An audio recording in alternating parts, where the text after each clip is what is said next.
name's Ian White and I'm the Senior Tutor at Cliff College, and I'd like to introduce you to a piece of work that I do globally as part of my ministry, aside from Cliff College, under the name Micah68. So I hope that you're going to enjoy listening to this, maybe be challenged by it. What does it mean for us to support those who are overseas and in different places, in places that we might have heard of or maybe even visited as tourists, but I'd like to express something of my ministry over in that part of the world.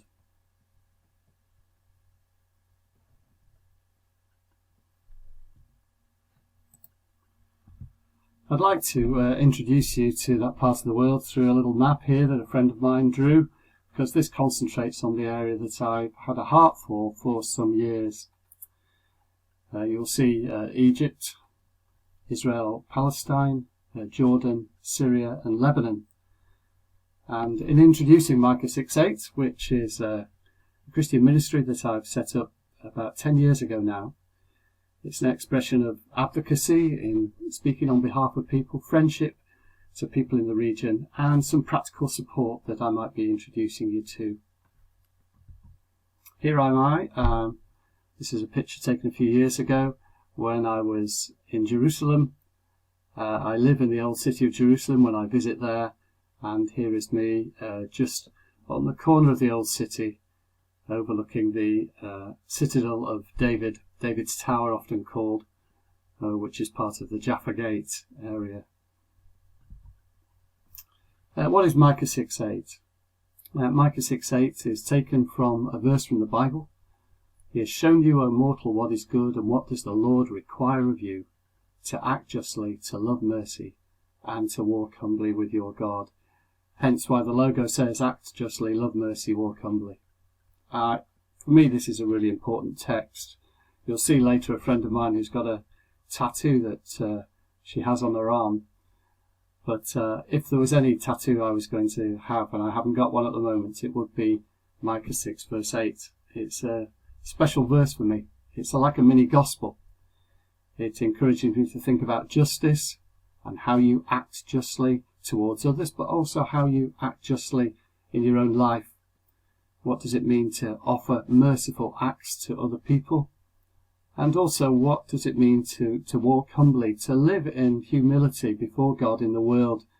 There's a lot of pride in the world. I believe we need to walk a bit more humbly. So I recognise that what I'm going to share with you is just a small thing. It's basically me and my supporters, and maybe you've become a supporter, for disadvantaged people in the world, and I have a heart for this particular area, and I recognise that others have hearts for other parts of the world. So this is what I want to share with you. And that text is all over the place in my life, and you'll see there that my friend in the old city, he's an Armenian potter called Garo Sandruni, and he helps very often by making some tiles for me. And there's one with the Armenian cross on it, and here's one with the olive branch on it. He has shown you, O mortal, what is good, and what does the Lord require of you but to act justly, to love mercy, and to walk humbly with your God.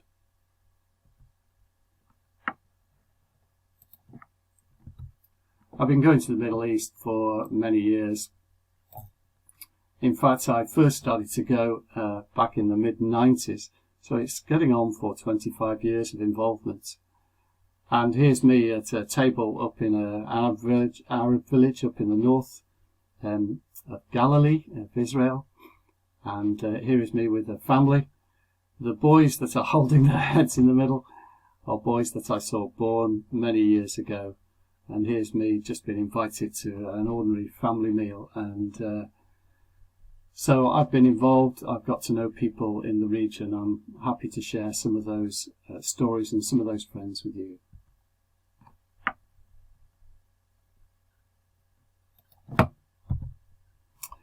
Indeed, this is one of them, Miriam Tukan, who's now a very famous singer in the region. She sings in Hebrew, in Arabic and in English. Here's her on the day that she got her tattoo, which is taken from 1 Corinthians about love. So she carries that on her microphone arm so people can understand what she's singing and what her impulse is. I first knew Miriam when she was 13 years old, when we met on a youth camp many years ago, and I took volunteers out to the Middle East to meet Arab young people, especially male and female, as they went on a camp and they learnt what it is to become leaders in their society, and years later she's become that leader. I believe that Micah68 is a reflection of my own heart to include people in dialogue, to support them, to get to understand them, to befriend them. Just outside a cafe that I go to in Haifa, I saw this poster and I thought, this is a welcoming place. This is a place in which I can meet people, and it's often a place that I drop in on. I drop in on lots of very strange places. I regularly have my hair cut over there in the old city of Jerusalem and chat to local people there. This is a guy that almost made me bald. It's certainly the shortest cut I've ever had.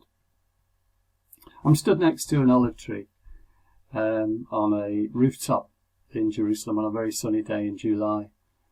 The olive tree is a symbol in that part of the world, deep-rooted, fruiting every year, battles against all kinds of abuse, basically. It can be cut back, and yet it continues to grow. And the people of that region have continued to grow with deep roots for millennia now. So what is Micah68? What is it all about? What I attempt to do through Micah68 is to support a whole variety of projects across that region, across Egypt, Israel, Palestine and Jordan.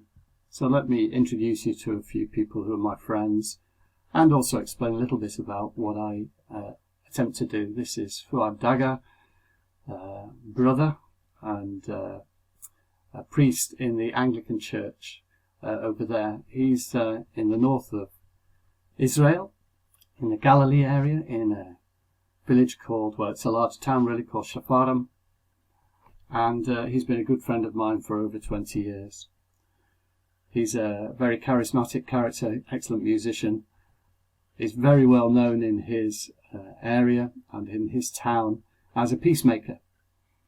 And he brings together Jews and Christians and Muslims in dialogue. He brings together concerts and cultural activities. Every year he takes a youth group away for a youth camp, and indeed that's what Micah68 does each year. It helps to sponsor that camp to support young people especially, that they can meet each other in dialogue. Peacemaking is a really tough ask, and this is a man who decides to take that, and he's dialoguing day by day with people to try and encourage them into ways of peace. And Micah68 is about peacemaking. Blessed are the peacemakers, and Fuad is one of them. I'm taking you over from Israel and northern Israel now to North Egypt and to a town called Alexandria. Alexandria is on the coast of Egypt, on the northern coast. And this is Fairhaven School in Alexandria. It's a school that's sponsored by the local evangelical church. And here we are at morning exercise. The music has just played, and now all the kids are getting involved with exercises. They're a great bunch of young people, many of them coming in for school for the day, but others who live in a family home as part of the facilities of a large centre there. This is a centre for those with physical and mental problems and issues. They are supported by the church and by donations, and so their disabilities are supported in all kinds of creative ways. To help sponsor that important school up there, they have a variety of little outlets. They grow their own food for the kids, but they also try and sell some food outside on the street, as it were, to the local area. What did Micah68 do? A few years ago we decided to help sponsor the greenhouses in order that the crops could grow more easily. So year by year we replaced the plastic and helped to look after that. We've helped to build the Fairhaven outlet, which allows the school to sell some of their embroidered goods that the women make, and some of the jams and marmalades that they make as well, just to fund the school and to help support the kids. Micah68 has sponsored the playground area, and this was something we did a few years ago in buying them a proper kit to play on. And on a very practical level, a few years ago we bought a new fridge, freezer and a washing machine that's not in this picture. The idea of Micah68 is that what it does is it adopts these projects. I've got 6 projects, and we just give a little donation per year of about £1,000 to £1,500. We don't go for huge fundraising. We just collect a bit of monies, and then I mule it out or send it out if it's possible and safe to send, in order that a little thing can be done. And I take it out because it's part of relating to people over there and getting to know them, and sitting down with them and having coffee and doing that opportunity to share my faith and say what this means for me as a Christian to be involved in them. And I've had fascinating conversations with those from Christian backgrounds, all kinds of Christian backgrounds, Orthodox, Catholic and Protestant, as well as Muslims and Jews, about what their faith means and what my faith in Jesus is. I'm taking you now to Jordan and another project in a place called Jaffa. So hot there that they have to put a roof above the roof. So where are we? We're in the Jordan Valley. It's the hottest place I've ever been to in my life. One time it got to 50 degrees when I was working there with a team, and it felt like my head was pickled with the heat. Jaffa is a training centre, and another one just further up the road, about 25 kilometres away, called Cremi, that again looks after those, especially women, who are in need and support. Both Jaffa and Cremi are vocational centres, and here in the middle is Yusuf Rizik. Yusuf Rizik is a great friend of mine, and he works as a Christian alongside a mainly Muslim population. He's encouraging them to learn some of the skills that maybe they've forgotten, and also retail some of them into Amman, into the capital city, so that the poor of the Jordan Valley can at least help support their families. He's a great force to be reckoned with. These are some of my friends. When I drop in there, they often make me a meal or look after me, which is great. And for a conservative Muslim area, it's wonderful to have been able to relate and get to know the women and the children of the area. What does Micah68 do? Every year it makes a donation. On this particular year we made the donation of buying some kit for the vocational centre. Some of the boys that work there who are profoundly deaf, and we were able to buy some of the woodworking equipment that they needed. And each year, whether it's sewing machines or woodworking equipment, it's something practical. We've also bought in the past some school bags for some of the kids in the area. And here he is with some of the goods that he makes and that he sells, that sometimes I bring back with me to sell as well. So now we've journeyed from Jordan and we're back in Israel, and we're actually in Jerusalem. And I'd like to introduce you to the gypsy community, the Damari Society of Gypsies in Jerusalem, and to an incredible centre that they have there, very colourful, very bright centre, in order to support again women and children. And I'd like you to be introduced to my friend Amun Sleem. And again, each year we make a little donation to the Damari Centre. People are surprised to find out that there is a gypsy community in Jerusalem. not often spoken about, only a small number of gypsies in Jerusalem and in the West Bank, and they're often despised because of their background, because maybe of people's lack of knowledge of the gypsy community who have been there for several hundreds of years. They're often marginalised. If you go into the old city of Jerusalem and you see some children begging, it's very often the gypsy community. Most of the children aren't well educated. Most of the women have lost their skills, and most of the men do nothing. They have no employment. And there are all kinds of tensions within families. Amun decided some years ago to set up this Damari society.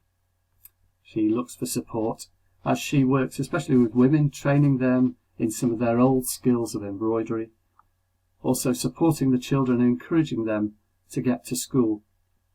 So what Micah68 have done in the last few years is done a practical thing. On 1 year we've bought into the food bank and brought rice and goods and oil, so that as Amun goes and visits homes she can make a donation. And at other times we've bought school bags and pencils and pens for children, so that they can be encouraged to go to school, because very often they go to a school and then are laughed at because they don't have any of these things. Small things that help people who feel marginalised.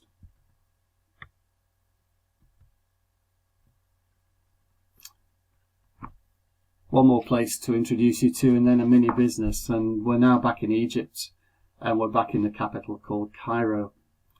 And here in the middle, wearing the blue, is my great friend Sana Gamil. She heads up a project that is linked to the Anglican Cathedral in Cairo.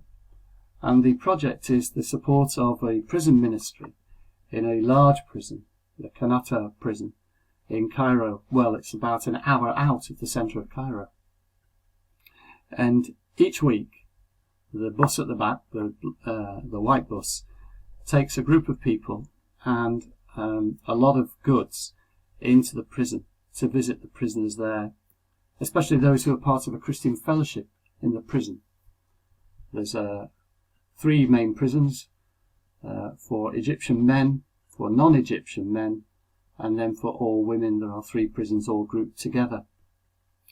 And the pastor and the volunteers each week drive on a Tuesday out to the prison and then gradually work their way in to make these donations. And there's Sana, very smiley, and here's part of our donation a few years ago. That's a group that I joined one particular Tuesday. I always try and join in with them when they go. On the way out, we drop in on a local supermarket and we start to buy things. And we buy bags of things. Each prisoner is entitled to a bag of goods and of food. And we have to take in food because they don't have enough food in the prison. They only have 1 meal a day. They also don't have enough blankets. They don't have mattresses. And they are very often kept in cells of 15 to 20 men at a time. They don't have medical facilities, and very often people get very ill, so we take in simple medicines as well. So on the right would be a collection of goods that you give to a prisoner, and on the left there is a picture of some of the blankets that we took in that particular time. It takes the best part of a day, maybe 3 hours to get into the prison, and then another hour to wait outside before you're allowed through for maybe 20 minutes or half an hour with a group of prisoners to be able to encourage them, to pray with them, and then we make the slow journey back out and come home. And that happens week by week. Micah68 gives a donation that's the equivalent of about a quarter of the needed income for that project. And lastly, to introduce you to my great friends over in Bethlehem. And on the right-hand side is Suzanne Sahori, who is the Chief Executive for Bethlehem Fair Trade Artisans, an organisation that's been set up in order to support some of the artisan workers in Bethlehem, all the olive wood workers, all those who embroider, those who are making glass goblets, those who are also producing soap in the area. And part of our work is to try and support them and get their work out here into the UK. So Micah68 helps to sponsor Bethlehem Fair Trade artisans by buying their goods. And in fact, I have some of their goods around me here in my office. We have olive wood hearts and crosses and all kinds of Christmas things that we try and support these workers who are the other side of a large wall, surrounded as they are by the security wall in Bethlehem. Micah68 is about acting justly, loving mercy and walking humbly. I hope that you're interested in our work and my world. And as we think about our global reach and what it is to do mission alongside others, I wonder what practical small things that you can do. This is just a sharing of my heart and what I attempt to do, and I'd love it if you wanted to inquire a bit more about Micah68 or join us on the Facebook group or have a look around on the website. Thanks very much for listening, and I hope that this has been useful in widening your view of ways in which in just a few places around the world you could engage or support. And this is what I do, so that when you hopefully see me in the future at Cliff College, you'll recognise that my missionary heart and my evangelistic heart, although I experience that at Cliff and I teach that at Cliff, is more fully practiced through Micah and my work over in the Middle East. So thanks very much for listening to me, and God bless you in all your learning this weekend and into the future.